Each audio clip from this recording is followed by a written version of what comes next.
Muito bem, então hoje será tratado do assunto da utilização da literatura como fonte histórica.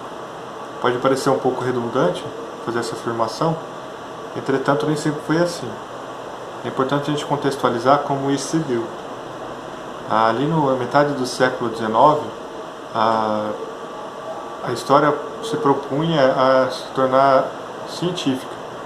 Então ela precisava de métodos, né, para poder ter essa consistência.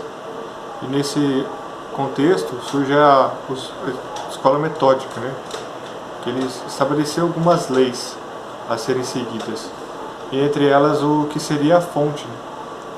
E a fonte era considerada os documentos oficiais. Então não se enquadrava nesse contexto os textos poéticos ou qualquer tipo de outra literatura, né? Ou seja, documentos oficiais.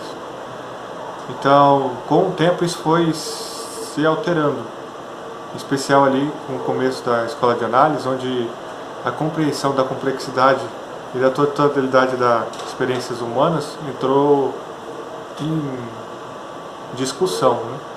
E para dar ênfase aos processos sociais e econômicos e mais adiante os aspectos mental, começou a haver uma necessidade da interdisciplinaridade, e a amplitude das fontes acabou acontecendo por consequência dessa interdisciplinaridade. Então a história não mais era fechada aos documentos, né, mas ela buscava dialogar com esses outros fontes, né? Então a própria literatura ela não tem uma descrição canônica do que seja, tipo, isso aqui é literatura. Há vários estudos e vários exemplos do que pode ser considerado literatura. O mais conhecido é a questão das artes, né? A questão do poema, do romance. Então, sempre que eles falam literatura, na maioria das pessoas vem isso na mente das pessoas. Outra coisa que é importante o historiador se atentar é que ele não deve se atentar aos gêneros literários, porque eles são os mais variados possíveis, né? E cada gênero desse, ele representa ou corresponde, né, a diversos momentos históricos. O papel do historiador não é se prender a esses tipos de gêneros literários. O papel do historiador é questionar a fonte, o papel que ela cumpre nas condições sociais e culturais da época. Então, qual é o papel ali do texto, daquele livro, no âmbito social e cultural daquela época? Então é algo importante o historiador faça isso, né? E o historiador, o papel dele, ele não pode usar apenas uma fonte, né, para poder chegar à conclusão dos seus estudos. É sempre importante ele confrontar aquelas fontes com outras fontes. Então, pensando sobre isso, eu cheguei aqui a um exercício mental, né? Que temos aqui dois exemplos literários de romance, né? Não que eu estou preso a uma caixinha, né? Vou falar só do romance. Mas então, como exemplo aqui a gente tem o livro, que é o do Drácula. O filme do Drácula ele foi escrito em 1897, ele é um romance. E do que se trata o personagem principal? Ele é um vampiro e ele tem algumas características, né? Ele toma sangue, ele é sedutor, ele busca ali seduzir as mulheres para poder sugar o sangue delas. Então esse era o contexto, né, ali do livro. E foi até adaptado para o cinema, né? É interessante que a literatura ela sempre faz essa intercâmbio entre as outras mídias, né? Principalmente a questão do cinema dos tempos para cá, né?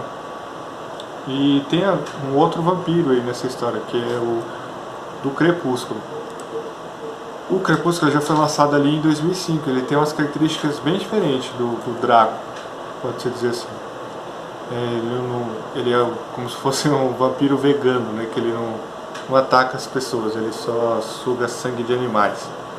E ele não tem ele não quer saber de ficar conquistando as mulheres, aquele estilo sedutor, né? Ele quer só o amor da vida dele, que no caso aí é a Bella.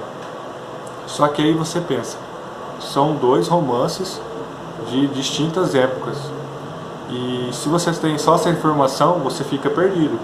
Ué, mas os dois não são vampiros, por que, que eles têm essa diferença, né?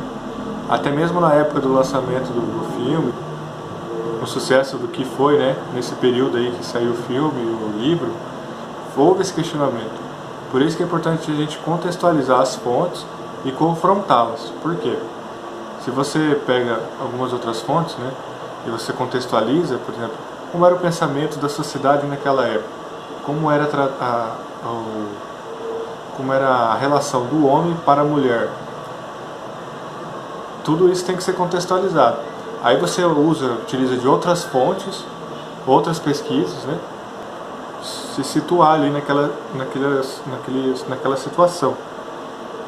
Então isso é importante, né? Por isso que as fontes literárias não devem ser utilizadas isoladamente, elas devem ser confrontadas e utilizadas com as outras fontes. Então, assim, quais são as fontes que o historiador deve utilizar, né? Não existe uma regra, assim, que você deve usar essas fontes dessa maneira. Mas o que é importante é delimitar com clareza o problema a ser estudado. E porque as fontes literárias podem ser canais promissores para a busca de respostas. Então, igual no caso aqui do cima, né, do exemplo. O que você quer mostrar? Qual que é o problema? Aí você delimita ali.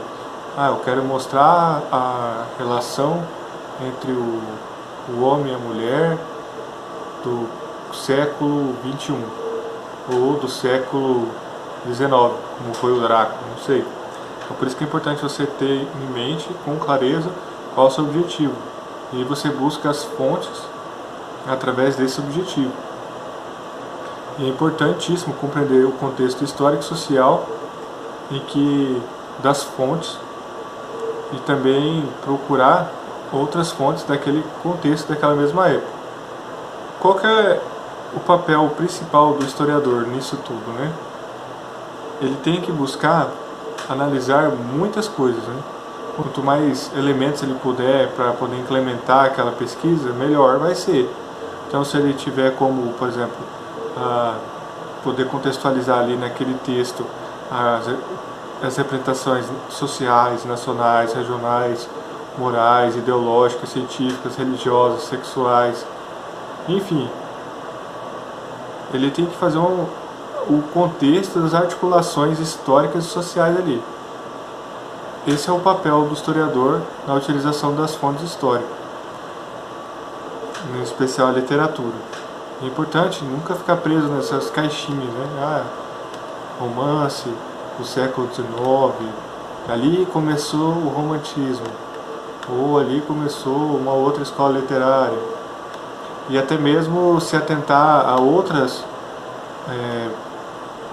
vertentes da literatura, né? Por exemplo, ficção científica, né? Por exemplo, você vai ler um livro que tem uma noção sobre o futuro, mas o porquê que o autor naquele momento estava tendo aquela percepção sobre o futuro, e será que aquele futuro que ele imaginou foi concebido atualmente?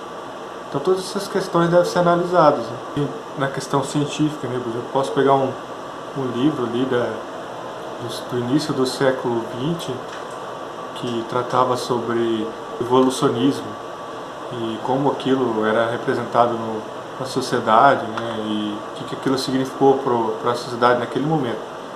Então essa deve ser a utilização das fontes literárias. Muito bom e até mais.